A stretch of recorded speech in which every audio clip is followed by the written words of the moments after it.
The ancient Stoic philosopher Epictetus, born a slave in Hierapolis around 55 CE, began his most famous work, the Enchiridion, with a principle so fundamental that it forms the cornerstone of Stoic philosophy. Some things are within our control, and some things are not. This deceptively simple statement, the dichotomy of control, is perhaps the most powerful tool for achieving tranquility in a chaotic world. Epictetus teaches us, within our control are our opinions, pursuits, desires, aversions, and, in short, whatever are our own actions. Not within our control are our body, property, reputation, command, and in one word, whatever are not our own actions. Consider how much mental energy you expend daily worrying about circumstances entirely outside your influence.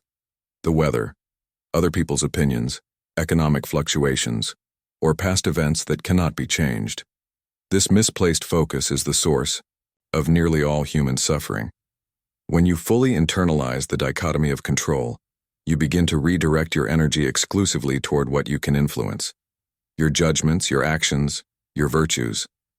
As Epictetus reminds us, make the best use of what is in your power and take the rest as it happens. Imagine standing in a powerful river. Fighting against the current exhausts you and often proves futile. But aligning yourself with the flow while navigating thoughtfully, this is the Stoic way. You cannot control the river's strength or direction, but you can control how you respond to it.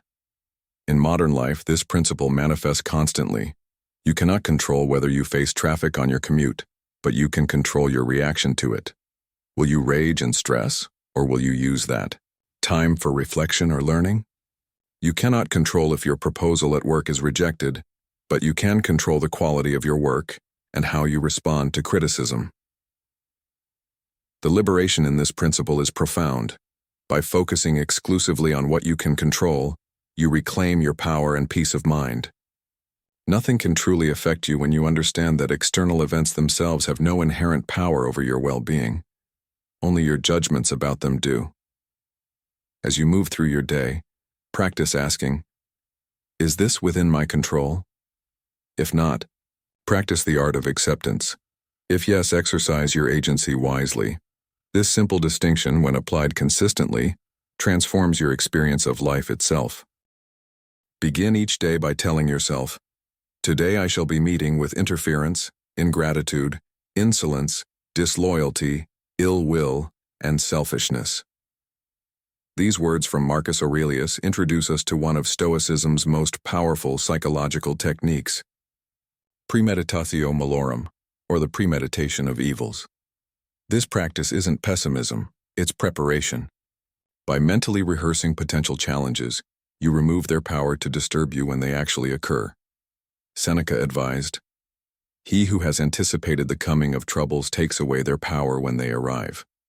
Consider how often we're blindsided by difficulties simply because we expected everything to go smoothly. The promotion we were certain we'd receive goes to someone else. The carefully planned vacation is disrupted by unexpected weather.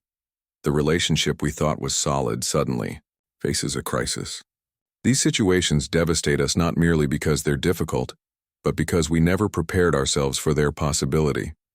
Epictetus offers this wisdom. It is not events that disturb people, it is their judgments concerning them. By anticipating potential setbacks, you create mental space to form healthier judgments about them before they occur. The practice is straightforward yet profound. Each morning, spend a few moments contemplating what might go wrong in your day. Your car might break down, a client might cancel, a colleague might be difficult. Then mentally rehearse responding with virtue rather than frustration or despair. This isn't about dwelling on negative possibilities. It's about removing their sting through familiarity. As Seneca noted, the unexpected blow strikes hardest. When you've already considered how you might handle a challenge, you respond rather than react when it arrives. Modern psychology confirms the value of this ancient practice. Studies show that mental rehearsal creates neural pathways similar to actual experience, preparing us to respond more effectively to challenges. In your daily life, practice asking, what could go wrong here, and how would I ideally respond? When you board a plane, briefly acknowledge it could be delayed. When you make plans, recognize they might change. When you invest, understand the market might fall. This practice doesn't make you immune to disappointment, but it dramatically reduces the gap between expectation and reality, the very gap where suffering thrives.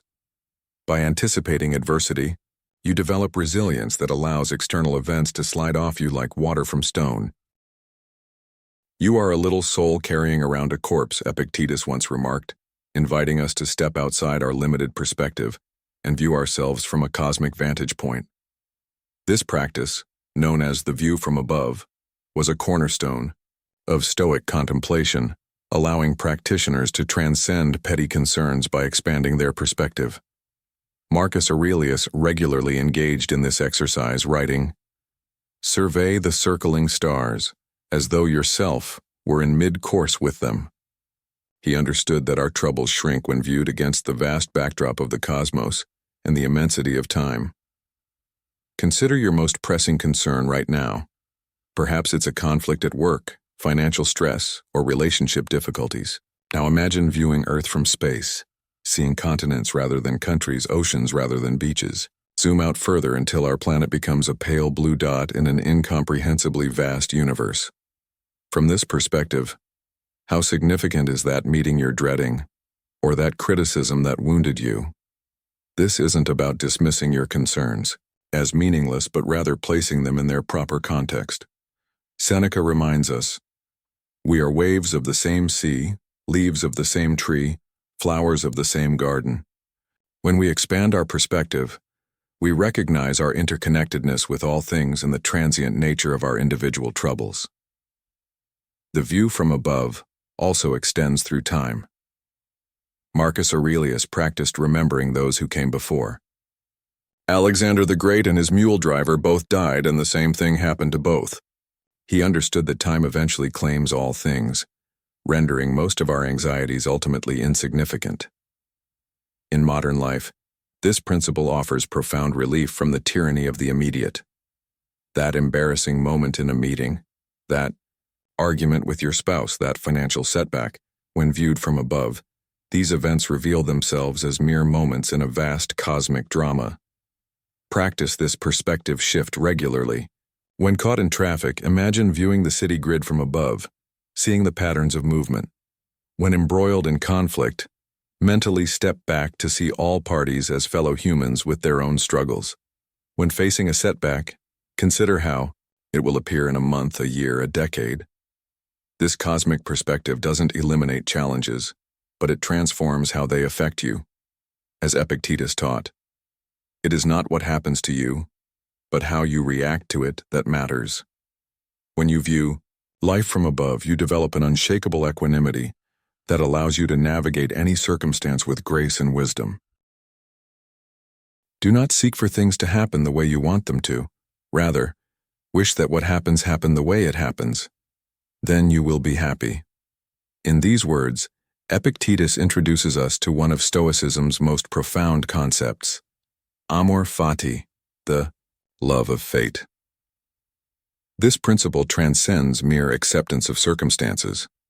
It invites us to embrace everything that occurs, the pleasant and unpleasant alike, as necessary and perfect.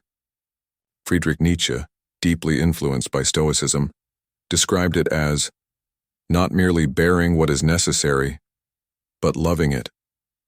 Consider how much energy we expend resisting reality. We fight against rainy days, difficult colleagues, aging bodies, economic downturns, as if our resistance could somehow change what is. This futile struggle against the immutable creates immense suffering. Amor fati offers a radical alternative.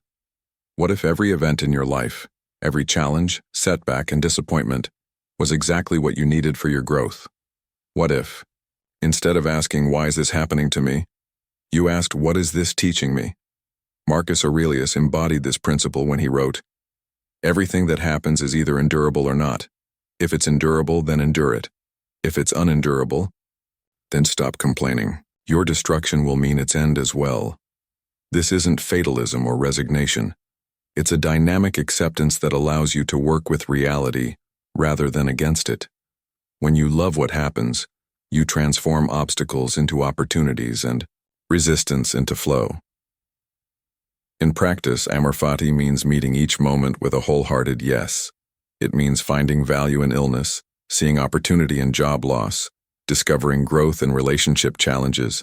It means recognizing, as Epictetus taught, that sickness is an impediment to the body but not to the will. Modern psychology confirms the wisdom of this approach. Studies show that acceptance-based coping strategies lead to greater resilience and well-being than resistance-based approaches. When we fight reality, we create additional suffering. When we accept and embrace it, we free ourselves to respond effectively.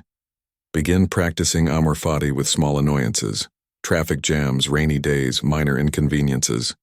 Say to yourself, "This is happening exactly as it should. How can I work with it rather than against it?" Gradually extend this practice to larger challenges. When you truly embody amor fati, external circumstances lose their power to disturb your tranquility.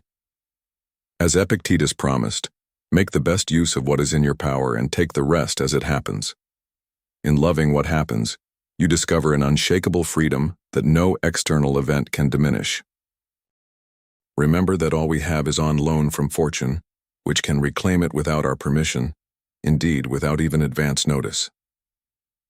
In this sobering reminder, Seneca introduces us to the practice of negative visualization, or premeditatio, malorum applied specifically to what we value most.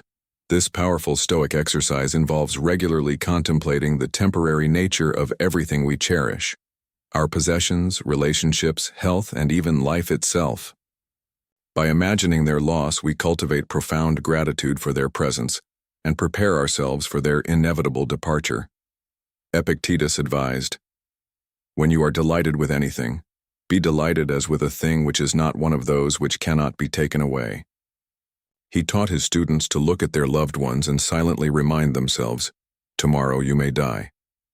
This practice might initially seem morbid or pessimistic, but its effects are quite the opposite. By acknowledging impermanence, we awaken to the preciousness of what we have right now. The meal you're eating, the conversation you're having, the health you're enjoying, all become infinitely more valuable when you recognize they won't last forever. Consider how you might feel about your home if you knew a fire would destroy it tomorrow. Would you notice its comfort more deeply? Appreciate its shelter more fully? This heightened appreciation is available to you now, without actual loss, through negative visualization. Marcus Aurelius practiced this regularly, writing, "Pass through this brief life as nature bids you. Make your exit with grace as one who pours wine and gives a gift." He understood that contemplating the end enhances the journey. Modern research confirms the psychological benefits of this ancient practice. Studies show that contemplating mortality can increase gratitude, reduce materialism, and enhance meaning in life. By facing what we fear to lose, we paradoxically become more present to what we have. Begin practicing negative visualization gently. As you wake up, briefly consider that you might not have another day with your loved ones.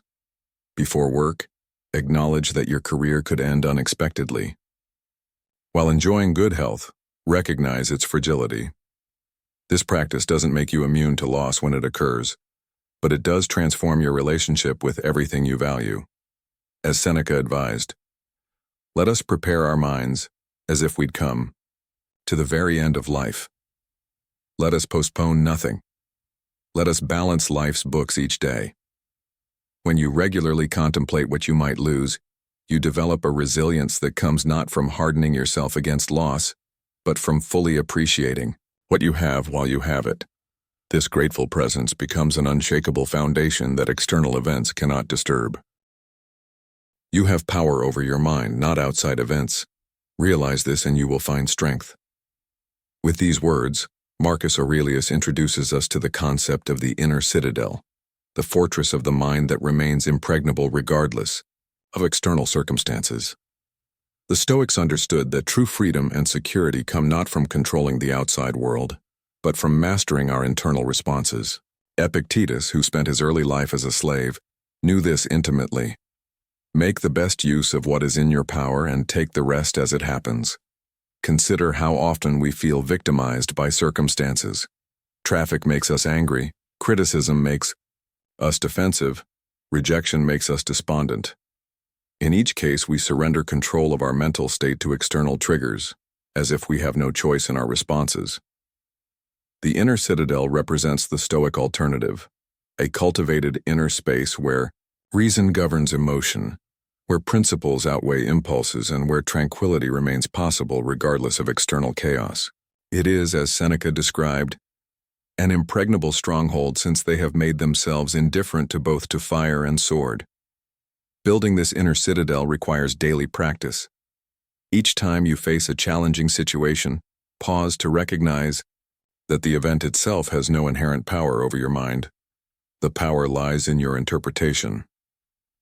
As Epictetus taught, it is not events that disturb people, it is their judgments concerning them.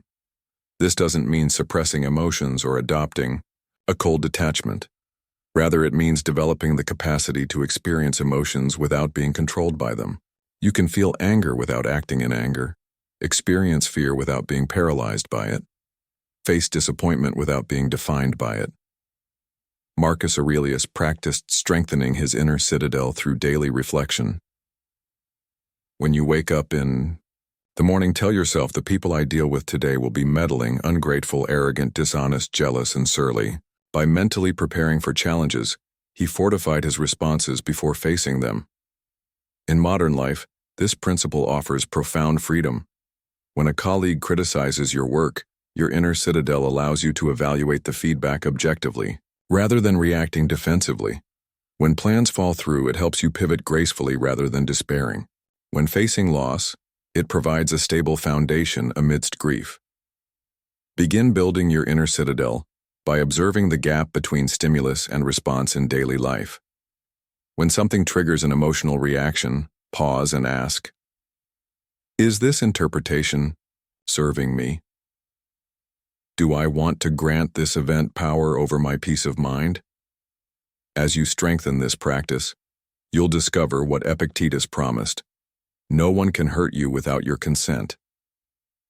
Your inner citadel becomes an unassailable refuge that external events cannot breach, not because you avoid difficulty, but because you've developed the strength to face anything with equanimity.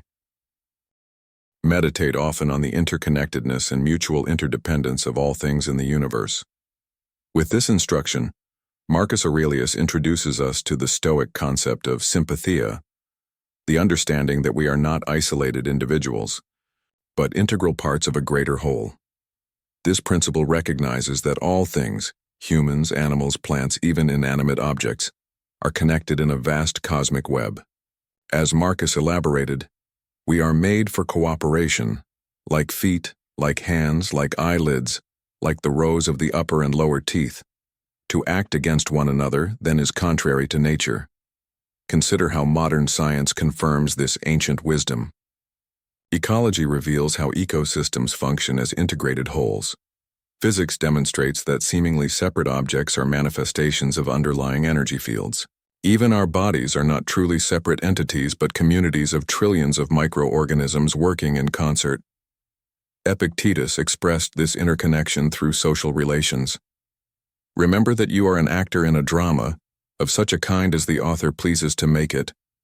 For this is your business, to act well the character assigned you, to choose it is another's.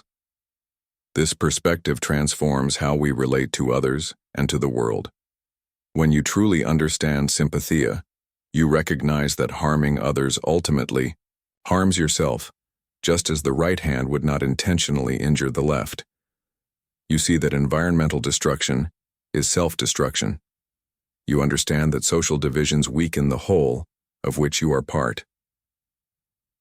In daily life, sympathia manifests as a natural compassion.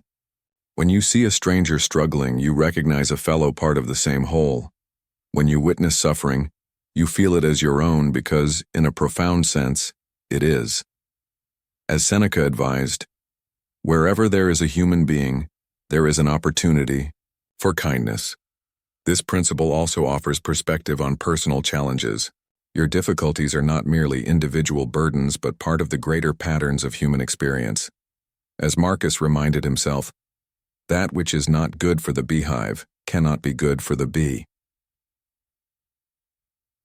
Practice cultivating awareness of sympathia by regularly reflecting on your connections to others and to the world. When eating, consider the countless people involved in bringing food to your table. When using technology, contemplate the global collaboration that made it possible. When walking outdoors, feel your connection to the natural world that sustains all life. Modern mindfulness practices echo this ancient Stoic principle. When we pay full attention to our experience, we naturally perceive the interconnections that our busy minds often overlook.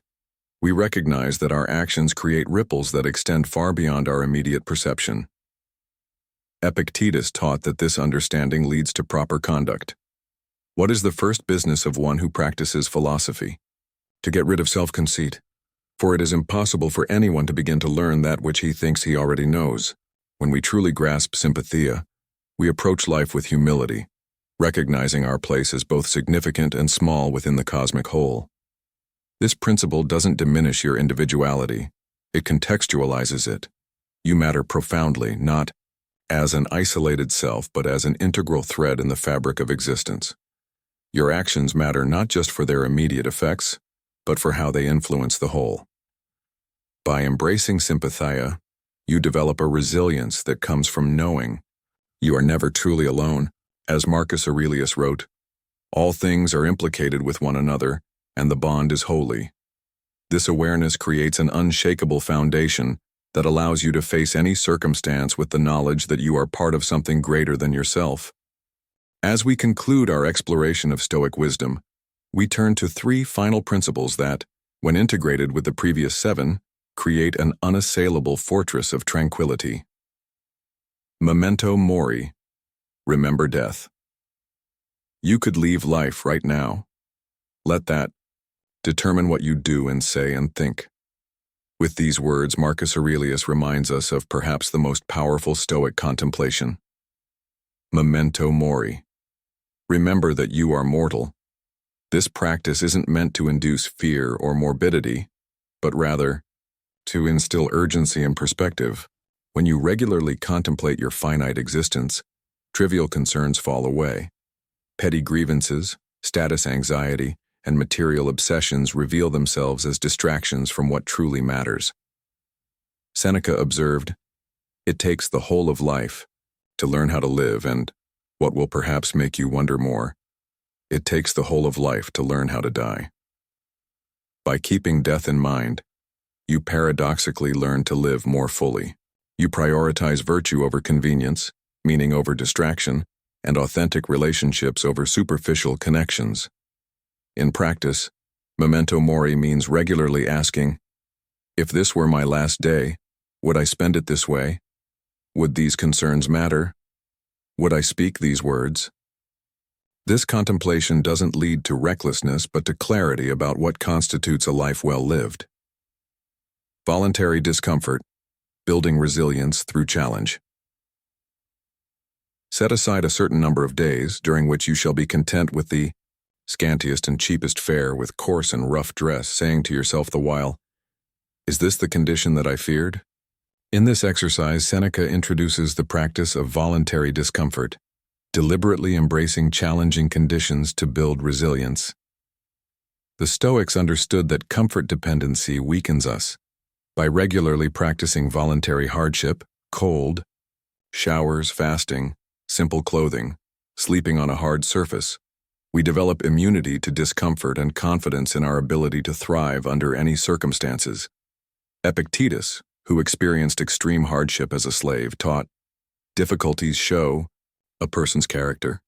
When you voluntarily embrace what others avoid, you discover resources within yourself that remain hidden in comfort.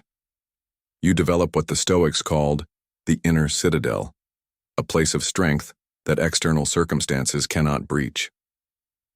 Modern psychology confirms this wisdom through concepts like anti-fragility and hormesis, the principle that systems become stronger when exposed to stressors within their capacity to adapt. By deliberately introducing manageable challenges into your life, you build resilience for inevitable difficulties. Self-mastery, the ultimate freedom. No man is free who is not master of himself. This observation from Epictetus captures the culmination of all Stoic practice, self-mastery.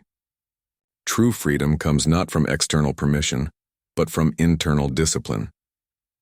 The Stoics recognized four cardinal virtues, wisdom, courage, justice, and temperance, as the pillars of self-mastery. Wisdom to discern what is within your control. Courage to face challenges without flinching. Justice to treat others with fairness. Temperance to moderate desires and aversions. Marcus Aurelius reminded himself, "You have power over your mind, not outside events. Realize this, and you will find strength." This understanding is the essence of self-mastery, recognizing that while you cannot control what happens to you, you always retain control over how you respond. In practice, self-mastery means observing your impulses without automatically acting on them. It means choosing principles over preferences, long-term good over immediate gratification, and reason over reactivity. As Epictetus taught, freedom is not procured by a full enjoyment of what is desired, but by controlling the desire. Integration, the unshakable mind. When these 10 principles become not merely intellectual concepts but lived practices, you develop what the Stoics sought above all, an unshakable mind. External events, criticism, loss, failure, even death itself, lose their power to disturb your tranquility. This doesn't mean you won't feel pain, grief, or disappointment. The Stoics never advocated emotional suppression. Rather, it means you won't be dominated by these experiences. You'll maintain perspective, respond with virtue, and find meaning even in suffering. Epictetus, who endured slavery, disability, and exile, offered this promise. Make the best use of what is in your power, and take the rest as it happens. When you fully embody these Stoic principles, you discover a profound truth. Nothing can truly affect you unless you allow it to. In a world of constant change and challenge, this ancient wisdom offers something precious, the capacity to remain steady amidst any storm, not because you control external events, but because you have mastered yourself. As Marcus Aurelius wrote in his private journals, you have power over your mind, not outside events. Realize this, and you will find strength. Practice these principles daily, and you will gradually develop what the Stoics considered life's greatest achievement, a soul that remains tranquil regardless of circumstance, not through detachment from life, but through the deepest possible engagement with what truly matters.